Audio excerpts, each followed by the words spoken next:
getting clear on your direction of travel is a must.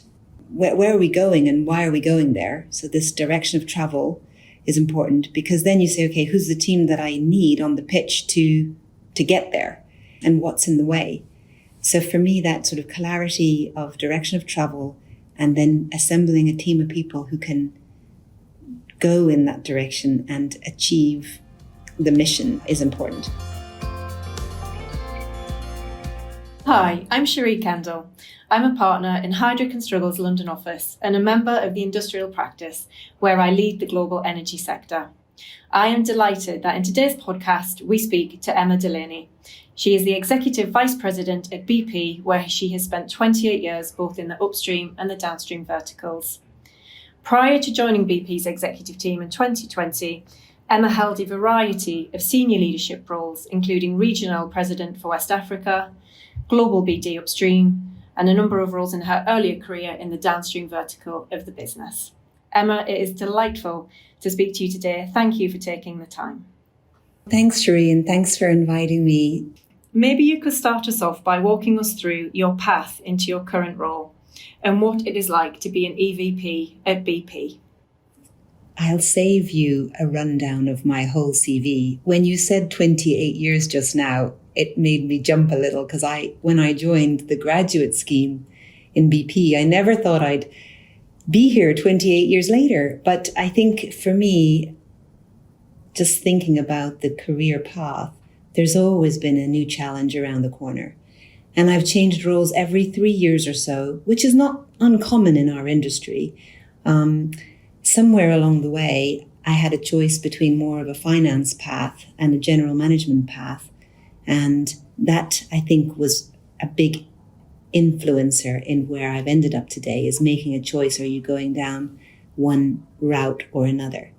But for me, it has been a really exciting time. Lots of challenges along the way.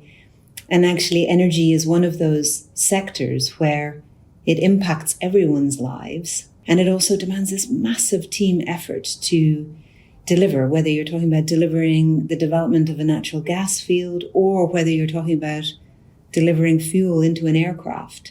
No matter what part of the energy value chain you're in, there's a huge team effort behind it. And it's the teams and the people that has kept me interested and kept me here so long. So Emma, what is it like to be the EVP at BP, and is the role what you expected? Every new role has challenges and surprises. And this one certainly had quite a few surprises to begin with, because as I started this role, we were just in the throes of the COVID pandemic. It was mid-2020, and the top priorities were keeping our people safe and keeping our operations running.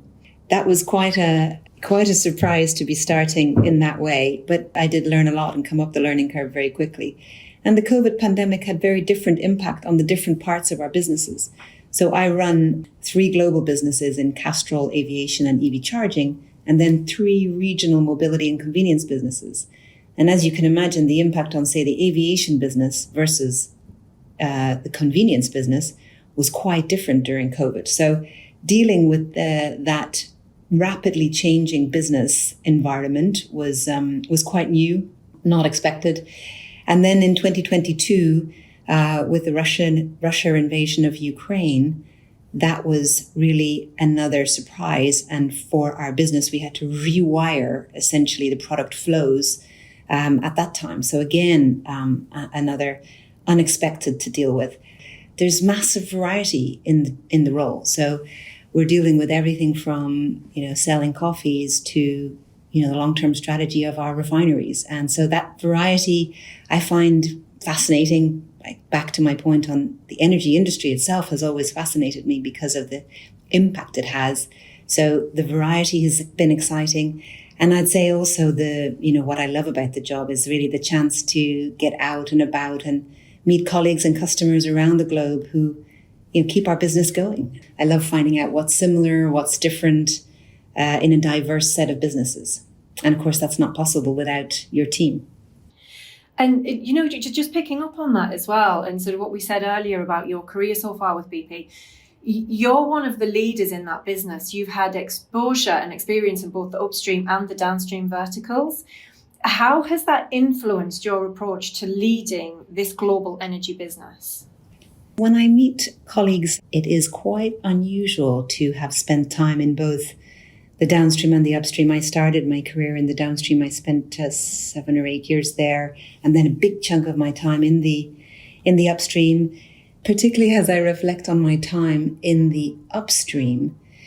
It's a very capital intensive business, and you're making investment decisions where by the time your project is up and running, the business climate could have changed quite a bit. So you need to make decisions which are resilient to the low cycle. You're often making very long-term investment decisions, and often you're working with JVs within joint ventures or partnerships. So I learned a lot about building a robust framework for decisions that can last a long time. And in the upstream as well, you're often in remote locations where you can have a significant impact on the communities where you operate. So how to build local skills and how to build the opportunities for local communities to participate in the business and in your projects is important. And through all of that, I learned a lot, I think, about trust, transparency, and team cohesion, if you like. And as I reflect on the downstream now, particularly in the last few years, some things are quite different. So in downstream, it's much more day-to-day optimization of a big system, of an energy system. Our teams every day, every week, every month are working with trading, with refining, with the sales and marketing teams to optimize the energy in and out of the system. And so it's very diverse week to week. It's very intense and operational. Nonetheless, I think these skills of building trust, transparency, conviction in what you're doing, and this team cohesion, I think those skills are universal. I think that, Emma, that's really interesting. And you keep coming back very strongly to a similar theme, which is the strength and the power of the team. And so, if we think about leadership, which leadership capabilities and skill sets do you think are the most important? In terms of characteristics, I think this building trust is fundamental. Building team cohesion, why did I say that? Because you can have a number of brilliant individuals, but if there's no cohesion within the team, if you're not going after a collective objective, I think then you don't get the best out of everybody. And I think transparency is important, being able to have the tough conversations together. So for me, how do I think about that? Getting clear on your direction of travel is a must. Where are we going and why are we going there? So this direction of travel is important, because then you say, okay, who's the team that I need on the pitch to get there and what's in the way? So for me, that sort of clarity of direction of travel and then assembling a team of people who can go in that direction and achieve the mission is important. I'm really curious about how you balance the seniority that you have to be impactful but approachable. And, so how do you stay close to people, particularly in the teams that you lead? They're so large and the volume of people that you have, but yet, you are approachable. And I'm really curious as to how you achieve that. Sherree, I'll come back to something I talked about a couple of times about building trust. And it's a big team, as you said, with the acquisition of Travel Centres of America and our share of BP Bunge just this year. We now have 58,000 people in the organization.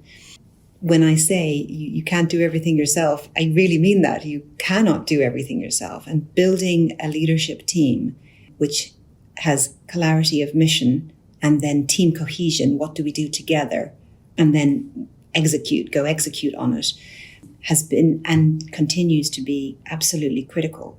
And getting out and meeting people, for me, is a really important part of the job. Why?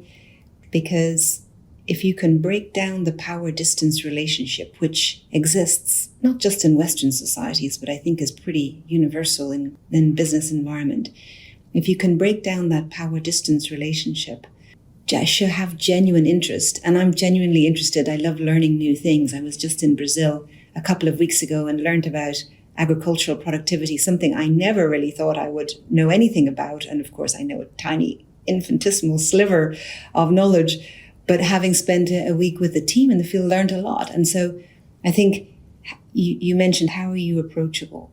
Genuinely interested in the teams, how work gets done in the field, what gets in the way, and critically, how you react to bad news. And when people give you bad news, whether it's in a safety matter, whether it's in an operational matter, whether it's a financial matter, whether it's on compliance, how you react and how you deal with bad news. If people know that they can tell you bad news, it helps people to talk to you about their issues. And nobody's perfect, nor are leaders perfect. And there's always something that you're working on yourself. And I think when you talk about that and are open about that, I think that helps to break down this power distance relationship as well.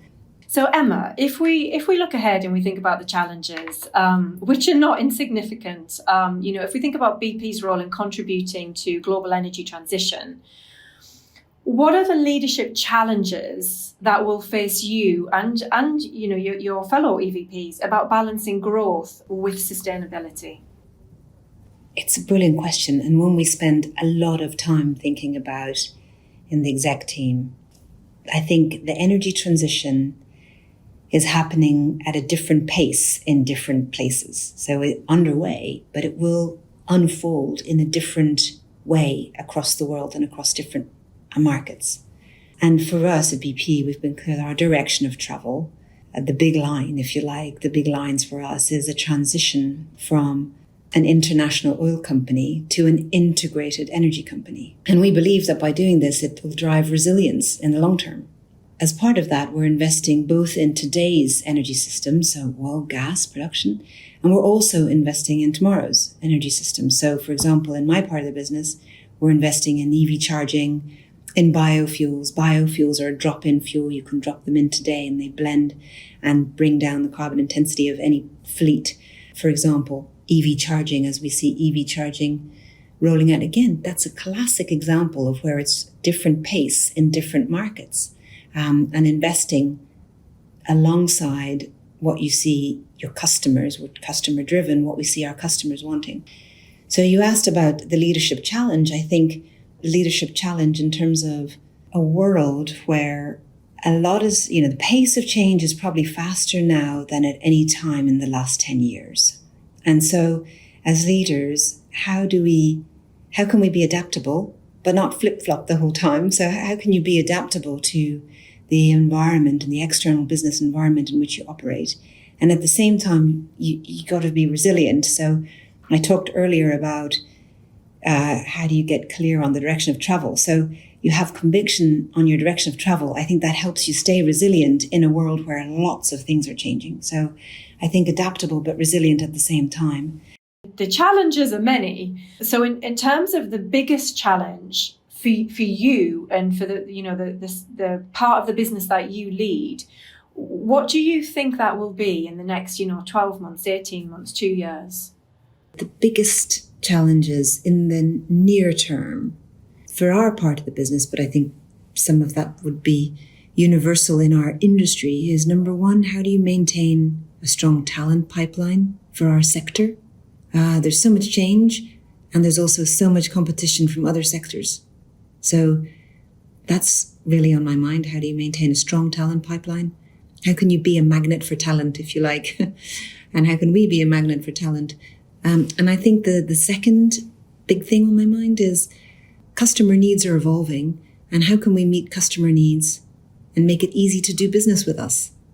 We've been in business for over 100 years. And I have to say some of our systems and processes are not exactly super modern.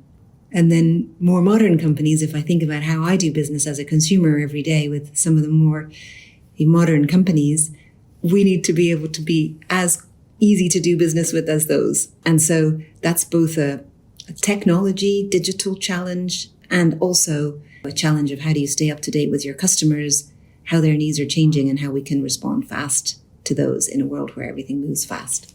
So Emma, just sort of thinking about final learnings, what skills and capabilities do you expect business leaders to deploy in order to successfully lead an organisation? I think that being a talent magnet So being able to attract, develop and retain talent, senior talent, is critical. Our leaders all need to do that. I think we also need our leaders to, it's back to this point I was talking about earlier, adaptable but also resilient, because you need both in today's world. Getting clear on your strategic direction and then not being afraid to change, to adapt course as required, because things change. So I think this concept of adaptability and resilience. Number 3, we talked about digital technology. There's so much is changing. Being fluent, we talk about being fluent in languages, and I love languages. Trying to get fluent in digital is a new skill for me, so I'm enjoying learning about that. And that's one I think that will just become increasingly important for leaders.